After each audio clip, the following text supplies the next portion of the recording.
Hey guys, so today we're going to be talking about safety checks. So being a new to practice nurse, there's so many things that you have to keep on your radar, and you may feel very, very overwhelmed. But I'm going to create a series where I'm going to be telling you step by step the things that you need to look out for regarding the safety measures and precautions that you need to keep in mind. So today we're going to be talking in particular about the patient room and the things that are important to be in the patient's room. So number one, you're going to check to make sure that the patient is alert. Unless you've gotten report that the patient is lethargic for whatever reason, or obtunded, or in a medically induced coma, you're going to check to make sure that it was accurate regarding the mental status of the patient that you received in report. But outside of that, you're going to be checking to make sure that there's a mask in the room, there's an ambu bag in the room as well. You're going to also check to make sure that there's a nasal cannula inside of the room, and that there's the appropriate setup for the nasal cannula. For example, there's the little attachment, we also call it a Christmas tree, to make sure that's in place. If you are in a room that doesn't have the oxygen set up in the wall, then also make sure you check to know where the oxygen tanks are in your facility. On my floor in particular, I work in a neurology floor, so I always make sure I check to see that the patient is on a bed alarm.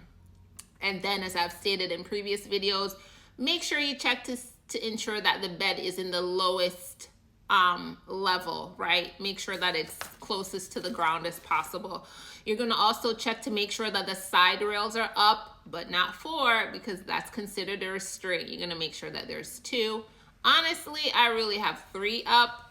I have the 2 top ones and then the lower one on the bottom, just to ensure that the patient is safely in the bed, but also that it's not restrained and restrictive for them. And then lastly, for this check, we're going to make sure that they have their call light in place, that it is in reach, even if the patient is not physically able to use the call bell. For example, if the patient is in a medically induced coma, or if the patient is obtunded or somnolent, I still always make sure I have the call bell within reach.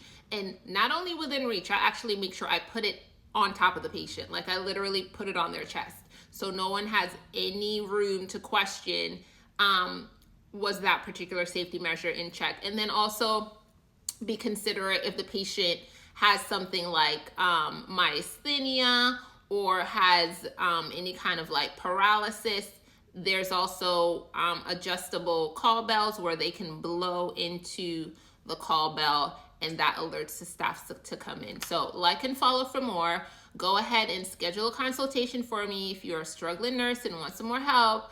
As always, you can also get my ebook, but ask questions in the comments, and I'm more than willing to help you to thrive and build your confidence. Stay tuned for the next episode 2.